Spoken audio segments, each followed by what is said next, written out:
The year was 1958, and a young Navy sailor named Robert Morrison had no idea his wedding day was about to become the stuff of Hollywood legend. Picture this: a modest ceremony in Southern California, guests gathered in their Sunday best, and a bride walking down the aisle toward her future. Everything was going according to plan until a black Cadillac pulled up outside the chapel, and out stepped a figure so iconic that even the minister did a double take. John Wayne wasn't on the guest list. Nobody had invited him. But there he was, larger than life, about to turn an ordinary wedding into an extraordinary story that would echo through generations. What happened next wasn't scripted by any Hollywood writer. It was pure John Wayne, a moment of spontaneous generosity that revealed who the Duke really was when the cameras weren't rolling. This isn't just another celebrity anecdote. It's a window into the heart of America's most legendary cowboy, and what it teaches us about character, kindness, and the true meaning of heroism. Robert Morrison wasn't trying to be special. He was just a kid from the Midwest who'd answered his country's call and enlisted in the United States Navy. Like thousands of other young men in the 1950s, he wore the uniform with pride, served his country with honor, and dreamed of the day he'd return to civilian life and build a family. But Robert had something unique, something that connected him to Hollywood royalty in the most unexpected way. You see, before the world knew him as John Wayne, the Duke was born Marion Robert Morrison. That's right, the same name. When young sailor Robert Morrison discovered this coincidence, it became a running joke among his shipmates. They'd rib him constantly, calling him Duke and asking for autographs. Robert took it all in stride. He'd laugh along with the jokes, never imagining that this quirky coincidence would actually bring him face to face with the real John Wayne. He certainly never dreamed it would happen on the most important day of his life. As his wedding day approached in the spring of 1958, Robert was focused on one thing: marrying his sweetheart, Joan. They'd met during his shore leave, fallen head over heels, and decided not to wait. The ceremony would be simple, just close friends and family at a small chapel in Los Angeles County. No frills, no fuss, just two people promising forever to each other. Robert's Navy buddies had other ideas. They knew their friend shared more than just a name with Hollywood's biggest star. They knew the Duke had a reputation for supporting military men, for showing up at veterans' hospitals unannounced, for treating servicemen with genuine respect and gratitude. So they hatched a plan, a long shot that seemed almost too crazy to work. One of Robert's shipmates knew someone who worked at Batjack Productions, John Wayne's film company. It was the thinnest of connections, but they figured it was worth a shot. They drafted a letter explaining the situation. A Navy sailor named Robert Morrison was getting married, sharing the Duke's birth name, and it would mean the world if somehow, some way, John Wayne could acknowledge the occasion. They didn't expect a response. They certainly didn't expect what actually happened. The morning of the wedding arrived with typical Southern California sunshine. Joan was at her parents' home, carefully pinning her veil in place while her bridesmaids fussed over last-minute details. Robert was at the chapel early, greeting guests as they arrived, his navy dress whites crisp and gleaming. Everything was proceeding exactly as planned. Then someone noticed the Cadillac. It was impossible to miss. A sleek, expensive vehicle that stood out among the dotast sedans and family cars parked along the street. The passenger door opened, and a tall figure emerged, wearing a perfectly tailored suit and that unmistakable swagger. "Is that?" someone whispered, but before anyone could finish the sentence, John Wayne himself was walking toward the chapel entrance, a broad smile on his face and a wrapped package under his arm. The guests outside froze. A few of the Navy guys recognized him immediately and snapped to attention, though they were out of uniform. Wayne waved them at ease with that familiar gesture everyone had seen in dozens of westerns. "At ease, boys. I'm just here for a wedding." Inside, word spread like wildfire. "John Wayne is here. The John Wayne. He's actually here." Robert, still thinking it was some kind of elaborate joke his buddies had cooked up, stepped outside to investigate. When he saw the Duke standing there, real as daylight, his jaw literally dropped. Wayne extended his hand, that famous grip firm and warm. "You must be the other Robert Morrison," he said with a grin. "Heard you were tying the knot today, son. Couldn't let my namesake get married without stopping by to offer congratulations. Robert stammered something incomprehensible, completely starstruck. Here was the man who'd charged across the screen in Stagecoach and the sands of Iwo Jima, standing in front of a modest chapel, talking to him like they were old friends. It didn't seem real, but Wayne wasn't finished. He glanced at his watch and then back at Robert. "When's the ceremony start? I've got about an hour before I need to be somewhere else. Mind if I stick around? I've always had a soft spot for Navy men." The wedding that had been planned as a quiet, intimate affair suddenly became something else entirely. Word spread through the chapel that John Wayne was in attendance, and the energy shifted. But here's what made it remarkable. Wayne didn't make it about himself. He slipped into a back pew, politely declining the offers to sit up front. He wanted to observe, not to overshadow. When Joan came down the aisle, she noticed the commotion, the whispers, the turned heads. Only later would she learn that American cinema royalty was seated in the back, watching her marry her sailor. In the moment, she only had eyes for Robert, who was looking at her with such love and devotion that everything else faded away. The ceremony proceeded beautifully. The vows were exchanged, the rings were placed, and Robert Morrison, Navy sailor, kissed his bride while John Wayne, Hollywood legend, smiled from the back row, genuinely moved by the simple sincerity of it all. After the ceremony, as guests filed out into the California sunshine, John Wayne made his way to the newlyweds. The crowd parted naturally, everyone wanting to see what would happen next. Joan, still processing that John Wayne had been at her wedding, tried to compose herself as the star approached. "Congratulations, Mrs. Morrison," Wayne said, his voice carrying that distinctive rumble that had become synonymous with American masculinity. "You've married a good man. Any sailor who serves his country deserves the best, and it looks like he found it." Then he turned to Robert and handed him the wrapped package he'd been carrying. "This is for you two. Consider it a wedding gift from one Morrison to another." Robert's hands shook slightly as he unwrapped the package. Inside was something unexpected, not jewelry or silver or china, but a leather-bound journal with the Morrison family embossed on the cover. But it wasn't empty. Wayne had written something on the first page, and as Robert read it, his eyes began to well up. The inscription read, "To Robert and Joan Morrison, marriage is the hardest battle you'll ever fight, and the most important one you'll ever win. Take it from someone who's learned the hard way. Build your life on respect, honesty, and putting each other first. The rest will follow. And remember, whatever happens, you're a Morrison. We don't give up. Congratulations and God bless. John Wayne." The other Robert Morrison. But there was more. Tucked inside the journal were several crisp $100 bills, a significant sum in 1958, equivalent to thousands in today's money. Attached was a note, "For your first home together. Every couple deserves a strong foundation." The gesture left Robert speechless. This wasn't a publicity stunt. There were no cameras, no press.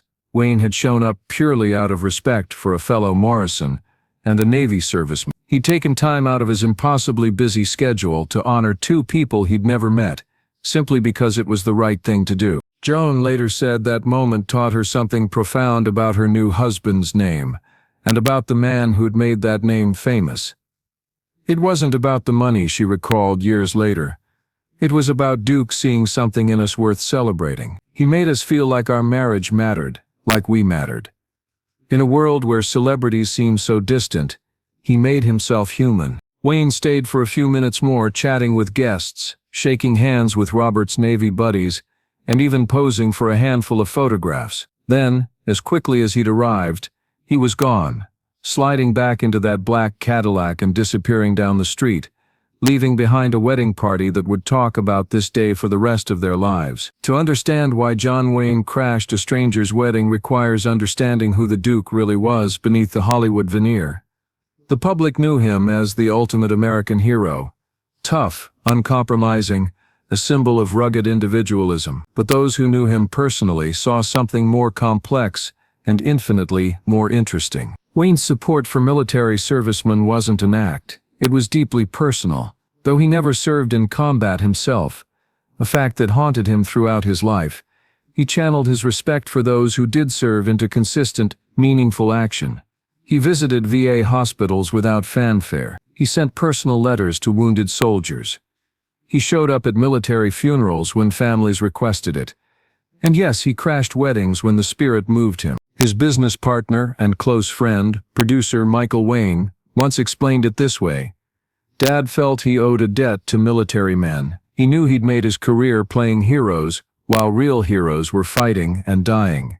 He never talked about it publicly, but it drove a lot of what he did privately. The wedding gift to Robert and Joan Morrison was vintage Wayne, generous, personal, and designed to make a real difference in people's lives, rather than just generate headlines.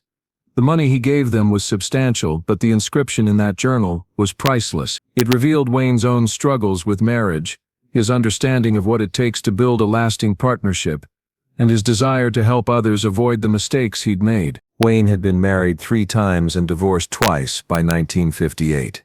He knew heartbreak and failure firsthand. His words to the young couple came from hard-won wisdom, not Hollywood fantasy. Marriage is the hardest battle you'll ever fight. Wasn't a line from a script, it was truth earned through painful experience. What made the gesture even more remarkable was its spontaneity. Wayne's schedule was notoriously packed.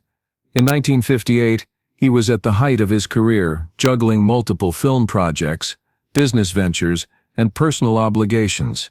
Finding an hour to attend a stranger's wedding required creativity and commitment. He could have sent a telegram or an autographed photo. Instead, he showed up in person because that's what mattered. Robert and Joan Morrison's marriage lasted 53 years, until Robert's death in 2011.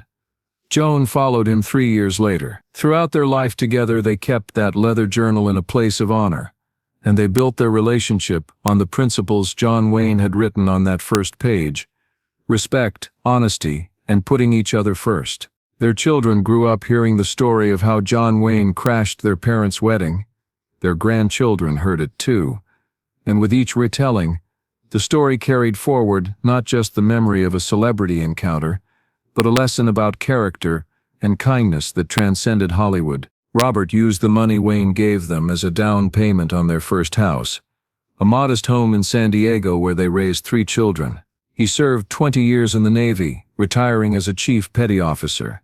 Joan worked as a school teacher, touching hundreds of young lives over her career. They lived quietly, modestly, and by all accounts, very happily. But they never forgot the Duke. Robert kept a photo from the wedding, one of the few pictures taken that day, showing him in his dress whites, standing next to John Wayne. It hung in every home they ever lived in, a reminder of an extraordinary moment in an otherwise ordinary life. More importantly, they passed forward the generosity they'd received. Joan would later tell interviewers that Wayne's unexpected gift taught them the power of showing up for people. Duke didn't have to do that, she said. But he did, and it changed how we thought about what we owed other people. If John Wayne could make time for us, 2 nobodies, then we could certainly make time for the people in our lives. Over the years, Robert and Joan became known in their community for exactly that kind of presence. They were the couple who showed up to every Navy homecoming, welcoming ships back to port. They were the neighbors who arrived with casseroles when someone was sick. They were the grandparents who never missed a recital, a game, or a graduation. When asked if this was inspired by John Wayne's example, Joan would smile and say, "Maybe partially, but mostly it was just learning what really matters. Duke showed us that you make time for what's important, even when it's inconvenient. Especially when it's inconvenient." A story of John Wayne crashing Robert Morrison's wedding offers lessons that resonate far beyond 1958. In an age of calculated public relations and carefully managed celebrity images, Wayne's spontaneous generosity feels almost revolutionary. Here was a man at the absolute peak of fame and success who took time to honor 2 people the world would never know, simply because it was the right thing to do. First, there's the lesson about names and identity.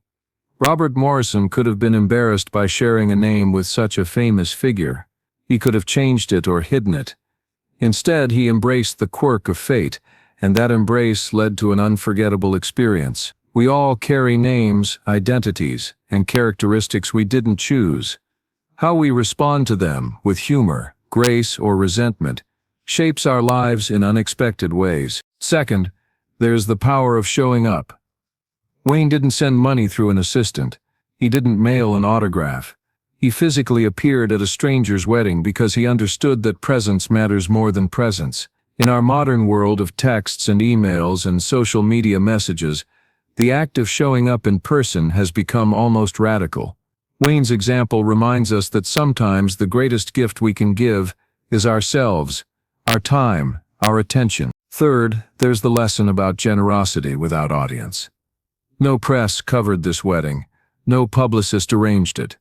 Wayne showed up knowing he'd get no professional benefit from the gesture. He did it purely because he wanted to honor a Navy man and a fellow Morris. True generosity, this teaches us, happens when nobody's watching.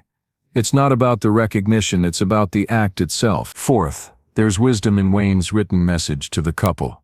His acknowledgement that marriage is difficult, that it requires work and commitment, was a gift of honesty. Too often, we pretend everything is easy, that success comes naturally. Wayne's vulnerability, admitting his own failures and hard-won knowledge, gave the young couple something more valuable than money: realistic expectations and practical guidance. Finally, there's the ripple effect. Wayne's single act of kindness influenced not just Robert and Joan, but their children, their grandchildren, and everyone who's heard this story. Generosity multiplies.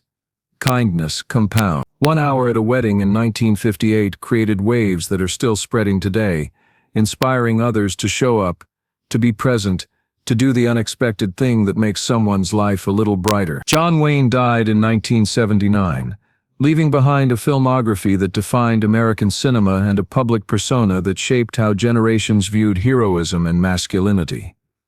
But his true legacy might not be in the movies he made or the roles he played. It might be in moments like this, private acts of kindness that revealed the real person behind the cowboy hat. The Morrison family has shared this story publicly in recent years, wanting the world to know about the John Wayne they acquainted.